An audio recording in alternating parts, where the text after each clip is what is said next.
Hello aspirant, welcome to elite. আশা করছি সকলে ভালো রয়েছো। আজকে তোমাদের যে বিষয়টা নিয়ে আমি ক্লাস করাবো সেটা হচ্ছে যে পলিটিক্যাল সায়েন্সের 4 নম্বর ক্লাস। মূলত ভারতের যে পার্লামেন্টারি ব্যবস্থা রয়েছে, এই পার্লামেন্টারি শাসন ব্যবস্থা সম্বন্ধে একদম ডিটেলস পুঙ্খানুপুঙ্খভাবে প্রথম থেকে শেষ পর্যন্ত ক্লাস করব। আশা করছি তোমরা প্রত্যেকেই ক্লাসটা প্রথম থেকে শেষ পর্যন্ত অতি যত্ন সহকারে দেখবে। মিশন সিংঘাম ব্যাচের যে ক্লাসগুলো ধারাবাহিকভাবে চলছে তার একটা গুরুত্বপূর্ণ অংশ হচ্ছে এটা। এই যে পাঠগুলো আমি করাচ্ছি পলিটিক্যাল সায়েন্সের, অলরেডি 4টা ক্লাস হয়ে গেছে, আজকে 5 নম্বর ক্লাস সম্ভবত। তো এই ক্লাসগুলো শুধুমাত্র ডাব্লিউবিপি এবং কেপির জন্য প্রযোজ্য নয়। ডাব্লিউবিপি এবং কেপি থেকে এখান থেকে তো প্রশ্ন আসবেই। ভারতবর্ষের অন্যান্য যে পরীক্ষাগুলো রয়েছে, পশ্চিমবঙ্গের যে অন্যান্য পরীক্ষাগুলো রয়েছে, সে প্রত্যেকটা এক্সামের সিলেবাসের অন্তর্ভুক্ত এই বিষয়গুলো। তার জন্য আমরা এই বিষয়গুলো যদি করি, ডাব্লিউবিপি কেপির সঙ্গে সঙ্গে অন্যান্য পরীক্ষার প্রিপারেশনও হয়ে যাবে। তার জন্য এই ক্লাসগুলো আমাদের অতি যত্ন সহকারে দেখা উচিত। চলো শুরু করি আর দেরি না করে। আমরা মূলত আলোচনা করব ভারতের পার্লামেন্টের ব্যবস্থা। এই পার্লামেন্টের ব্যবস্থার মধ্যে পড়ছে রাষ্ট্রপতি, লোকসভা, রাজ্যসভা, স্পিকার এবং ডেপুটি স্পিকার। এই পাঁচটা বিষয় তোমাদের সামনে আমি আজকে উপস্থাপন করব। একদম অতি সংক্ষেপে পরীক্ষায় আসার উপযোগী তথ্যগুলো মূলত আমরা বলবো। চলো প্রথমেই আমরা আলোচনা করব ভারতীয় পার্লামেন্ট, ইন্ডিয়ান পার্লামেন্ট বা পার্লামেন্ট অফ ইন্ডিয়া সম্বন্ধে বলবো। যে ভারতীয় সংবিধানের 79 নম্বর আর্টিকেলে মূলত ভারতের সংসদ নিয়ে আলোচনা করা হয়েছে। ভারতের সংসদ কিভাবে গঠিত হবে এই নিয়ে 79 নম্বর আর্টিকেলে আলোচনা করা হয়েছে। এখানে বলা হয়েছে যে ভারতীয় সংসদ গঠিত হবে কি কি নিয়ে?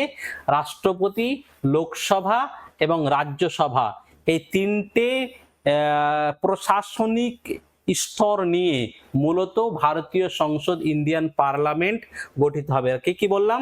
রাষ্ট্রপতি, লোকসভা, রাজ্যসভা। সংসদ মানে আমরা সাধারণত বুঝি লোকসভা এবং রাজ্যসভা, কিন্তু না, এর সঙ্গে রাষ্ট্রপতিও সংযুক্ত হয়, দিয়ে মূলত ইন্ডিয়ান পার্লামেন্ট গঠিত হয়। ওকে, মূলত সংবিধানের 79 থেকে 122 নম্বর ধারায়, মূলত সংবিধানে 79 থেকে 122 নম্বর ধারায় সংসদ সম্পর্কিত, পার্লামেন্ট সম্পর্কিত আলোচনা করা হয়েছে।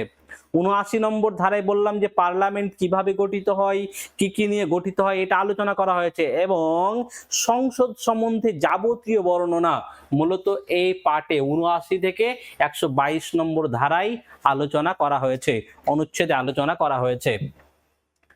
ভারতীয় সংসদীয় যে শাসন ব্যবস্থা, ভারতবর্ষে যে সংসদীয় শাসন ব্যবস্থা কার্যকরী হয়েছে, এই সংসদীয় শাসন ব্যবস্থা কোথা থেকে গৃহীত হয়েছে? মূলত ব্রিটেন থেকে।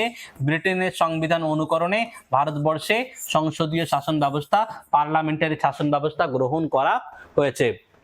ভারতীয় সংসদ হচ্ছে দ্বিকক্ষ বিশিষ্ট। দ্বিকক্ষ বিশিষ্ট বলতে বাইক্যামেরাল কি কি? একটা উচ্চকক্ষ আর নিম্নকক্ষ। উচ্চকক্ষ, নিম্নকক্ষ। উচ্চকক্ষের নাম হচ্ছে রাজ্যসভা আর নিম্নকক্ষের নাম হচ্ছে লোকসভা। ভালোভাবে মনে রাখতে হবে। উচ্চকক্ষ মানে হচ্ছে রাজ্যসভা আর নিম্নকক্ষ মানে, স্যার কখন শুরু হলো? এই তো পরমেশ্বর শুরু হয়নি, প্রায় 2-3 মিনিট হলো। ঠিক আছে, এটাই শুধু প্রথম পেজটা, এটা আলোচনা করেছি, এর আগে কোনো আলোচনা করিনি।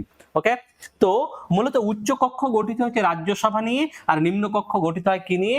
মূলত লোকসভা নিয়ে নিম্নকক্ষ গঠিত হয়।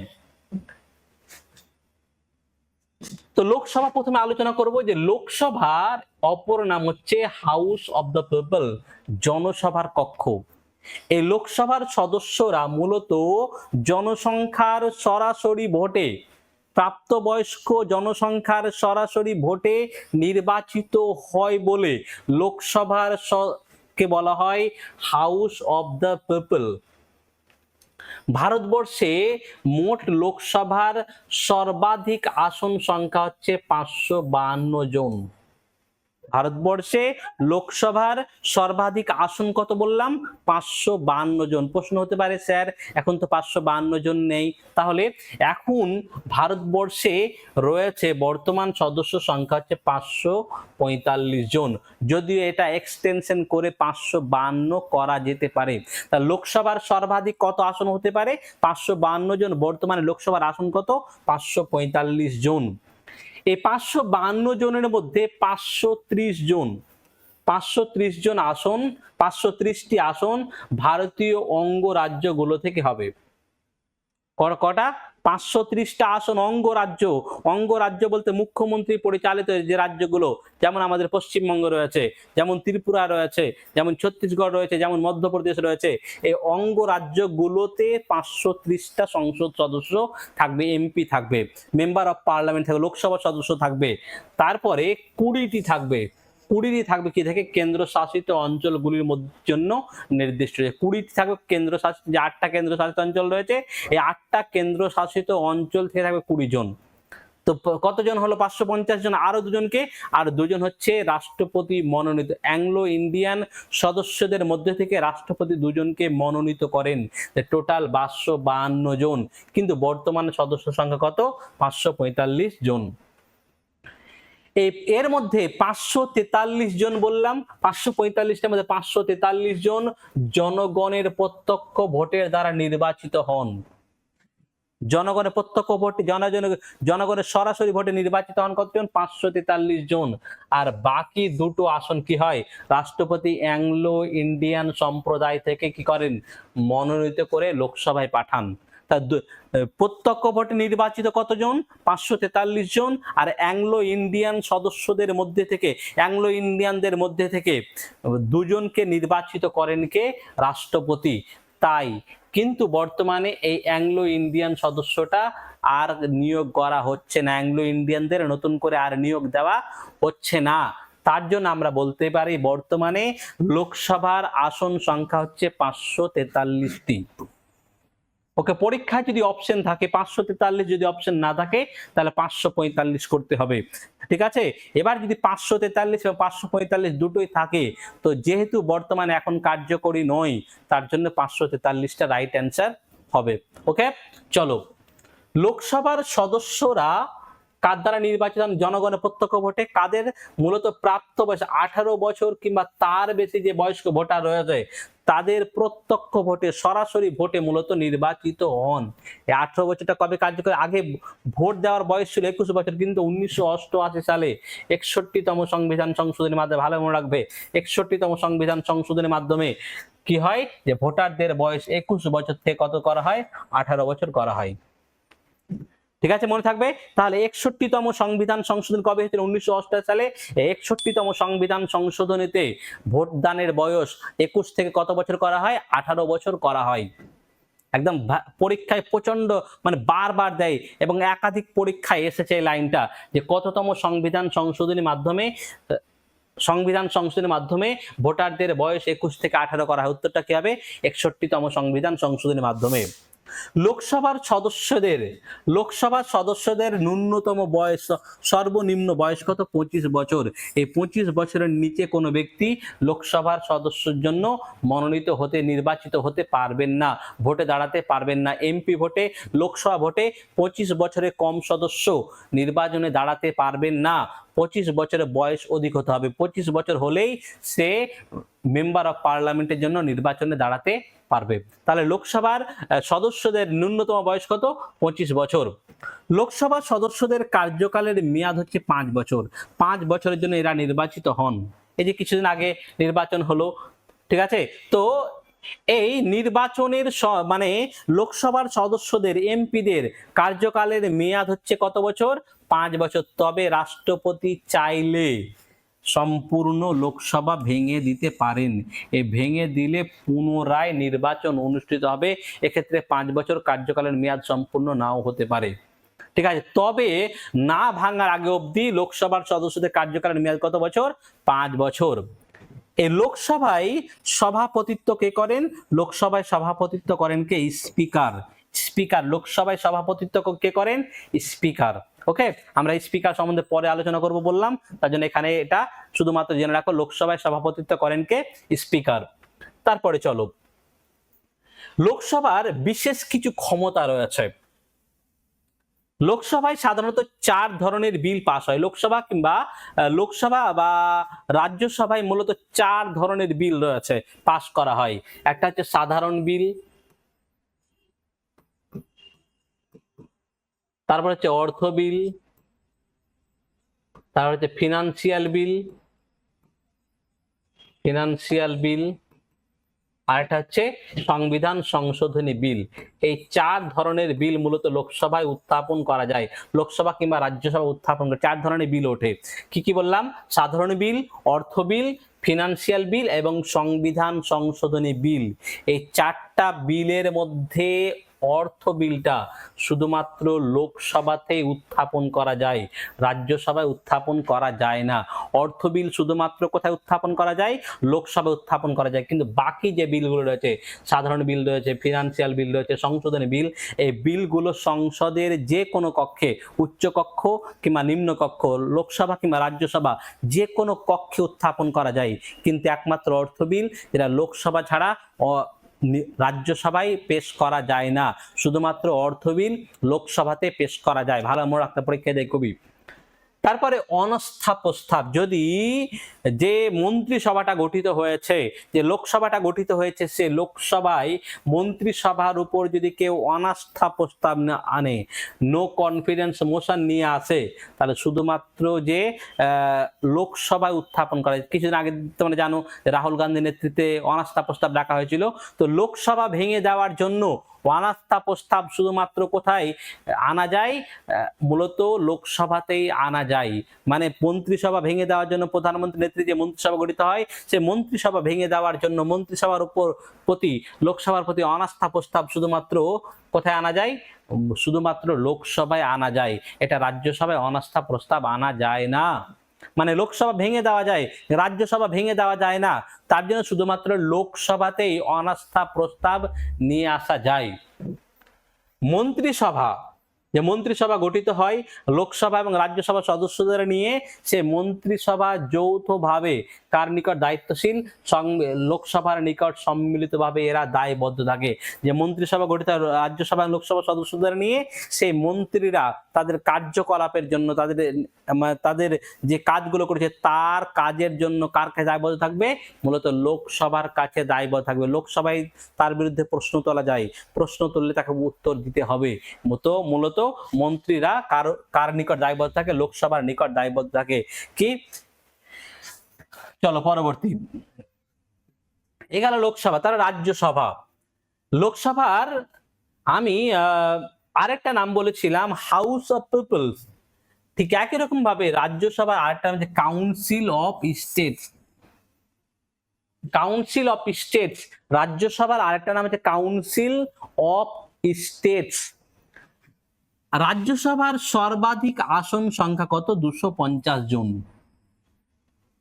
এর আগে যেমন 552 জন বললাম, ঠিক একই রকম ভাবে রাজ্যসভার সর্বাধিক আসন সংখ্যা 250 জন। তবে বর্তমান সদস্য সংখ্যা কতজন? 245 জন। বর্তমান রাজ্যসভার আসন সংখ্যা কত? 245টা। যদিও 250 পর্যন্ত এটা এক্সটেনশন করা যায়। ওকে, তারপরে এই 245 জনের মধ্যে 12 জন সদস্য রাষ্ট্রপতি মনোনীত করতে পারেন। তাহলে কতজন থাকছে? 233 জন। 233 জন কি হয়? লোকসভা, রাজ্যসভা এবং বিধানসভার সদস্যদের দ্বারা মূলত নির্বাচিত হন। তার 12 জন সদস্য বিভিন্ন ক্ষেত্র থেকে কে নিয়োগ করেন? শিক্ষা, সাহিত্য, সংস্কৃতি, খেলা, এই সমস্ত বিষয়গুলো থেকে 12 জন সদস্য রাষ্ট্রপতি মনোনীত করতে পারেন। এটা রাষ্ট্রপতির একটা বিশেষ ক্ষমতা, আমি পরে বলবো এটা। লোকসভার সদস্যদের ন্যূনতম বয়স বলেছিলাম 25 বছর, কিন্তু রাজ্যসভার সদস্যদের ন্যূনতম বয়স হচ্ছে কত? 30 বছর। ভালোভাবে মনে রাখতে হবে, এগুলো গুলিয়ে যায়, ঠিক আছে, কার কোনটা বয়স। তো লোকসভার সদস্যদের বয়স বলেছিলাম 25 বছর, কিন্তু রাজ্যসভার সদস্যদের বয়স হচ্ছে কত বছর? 30 বছর। এটি একটি স্থায়ী কক্ষ, এটা পার্মানেন্ট হাউস। যে লোকসভা আমি বললাম ভেঙে দেওয়া যায়, কিন্তু রাজ্যসভা হচ্ছে এমন একটা কক্ষ যে এটা কখনোই ভেঙে দেওয়া যায় না, এর বিরুদ্ধে অনাস্থা প্রস্তাব আনা যায় না, এটা একটা স্থায়ী কক্ষ, এটা একটা পার্মানেন্ট হাউস, এটা কখনোই ভাঙা যায় না, কখনোই ভাঙা যায় না।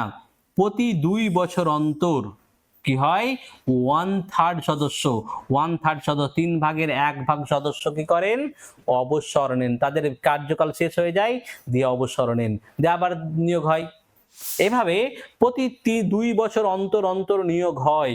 তো এই সদস্য যারা রাজ্যসভার সদস্য মনোনীত হন তাদের কার্যকালের মেয়াদ হচ্ছে 6 বছর। ঠিক আছে, কার্যকাল মেয়াদ কত, 6 বছর। তাহলে কি কি পেলাম, যে রাজ্যসভার সর্বাধিক সদস্য সংখ্যা 250 জন, বর্তমান সদস্য 245 জন, 12 জন সদস্য মনোনীত করেন রাষ্ট্রপতি, ন্যূনতম বয়স কত, 30 বছর, এটা স্থায়ী কক্ষ, ভেঙে দেওয়া যায় না, এদের 2 বছর অন্তর কি 1/3 সদস্য কি হয়, অবসর গ্রহণ করেন, নতুন সদস্য আবার নির্বাচন হয়, কার্যকালের মেয়াদ কত বছর, 6 বছর। মূলত ভারতের যিনি উপরাষ্ট্রপতি, এই উপরাষ্ট্রপতি পদাধিকার বলে তার পদের কারণে মূলত রাজ্যসভায় সভাপতিত্ব করেন। মূলত ভারতের উপরাষ্ট্রপতি হচ্ছে রাজ্যসভার সভাপতি, তার পদাধিকার বলে তিনার পদাধিকার বলে এক্স অফিসিও চেয়ারম্যান হিসেবে, এক্স অফিসার হিসাবে, এক্স অফিসিও চেয়ারম্যান হিসাবে তিনি নিয়োগ হন। তারপরে সদস্য পদ বিলুপ্ত হবে যদি কোনো কক্ষের মিটিংয়ে 60 দিনের ভেতরে উপস্থিত না থাকেন, আগাম অনুমতি ছাড়া।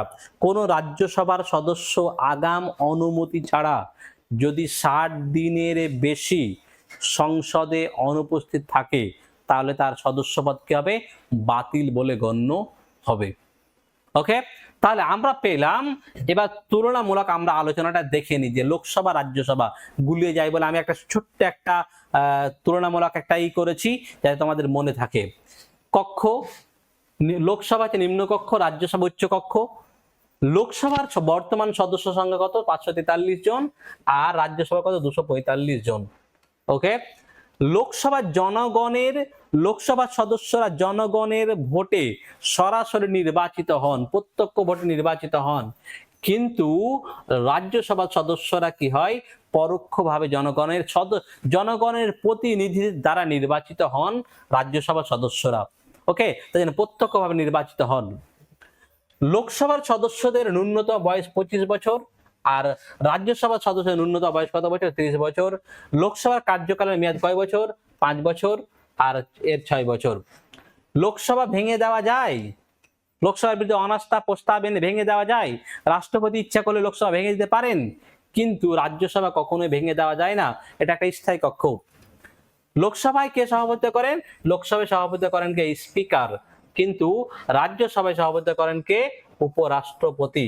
উপরাষ্ট্রপতি মূলত সভাপতির দায়িত্ব পালন করেন। লোকসভার বিরুদ্ধে অনাস্থা প্রস্তাব আনা যায়, কিন্তু রাজ্যসভার বিরুদ্ধে অনাস্থা প্রস্তাব নিয়ে আসা যায় না। লোকসভায় অর্থ বিল শুধুমাত্র লোকসভায় উত্থাপন করা যায়, রাজ্যসভায় অর্থ বিল উত্থাপন করা যায় না। এই হচ্ছে তুলনামূলক মনে রাখার জন্য একটা ছক।